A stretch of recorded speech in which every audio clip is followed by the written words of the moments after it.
સુરત ભેસ્તાન પોલીસે ચોરી અને ગુમ થયેલી વસ્તુઓના મૂળ માલિકો સુધી પહોંચાડવા માટે તેરા તુજકો અર્પણ કાર્યક્રમનું આયોજન કર્યું હતું। પોલીસ દ્વારા પરત સોંપવામાં આવેલા મુદ્દામાલમાં મોબાઈલ ફોન, વાહનો તેમજ સોના ચાંદીના દાગીનાનો સમાવેશ થાય છે। આ સામાન અગાઉ વિવિધ ઘટનાઓમાંથી જપ્ત કરવામાં આવ્યો હતો અને તપાસ બાદ તેના વાસ્તવિક માલિકોને ઓળખી કાઢ્યા હતા। પોલીસ ઇન્સ્પેક્ટરે જણાવ્યું કે આ કાર્યક્રમનો મુખ્ય હેતુ નાગરિકોની ચોરી ગયેલી કે ગુમ થયેલી સંપત્તિ શોધીને તેમની સુધી પહોંચાડવાનો હતો। मेरा मोबाइल 8 तारीख 11 महीना 2024 में चोरी हो गया था, जो आज मुझे 15/5/2026 में मुझे मिल गया है। मैं बेस्तान पुलिस चौकी और उनकी टीम का खूब खूब आभार व्यक्त करता हूँ। धन्यवाद। सीताराम मित्रों, मारो मोबाइल खोवाने आज 15 થી 16 महीना थी गया। मैं तो आशा ज छोड़ी दीधी थी, पण बेस्तान पोलीस स्टेशन हूँ खूब खूब आभारी छूँ।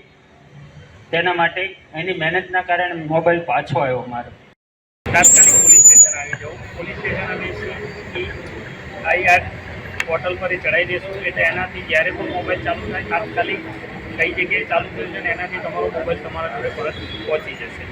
એટલે ક્યારે પણ મિસિંગ થાય કે પડી જાય તો પણ એ જાણ કરી દેવું, તમારા IMI નંબરથી ક્લિયર થઈ જશે અને પોલીસ જેવું મળી જશે એવું તાત્કાલિક આપને બોલાય અને આપનો મોબાઈલ આપને પરત સોંપી દેશે।